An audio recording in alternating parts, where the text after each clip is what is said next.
ឡាញ់ស្រឡាញ់តែអូនចំនួន365ឆ្នាំបងនៅចាំច្រើនឆ្នាំចាំជួបតែបើប្រលឹងដោយរដូវរីហួតហាមួយឆ្នាំមាន365ថ្ងៃបងគេនឹងស្រមៃដួងចិនចំបែ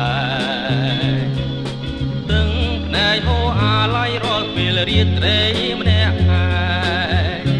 វងវែងនឹងរលឹងស្រីចង់ជួមមុងចង់តែជួមមុងស្រចរណៃទឹកភ្នែកស្រែកយំ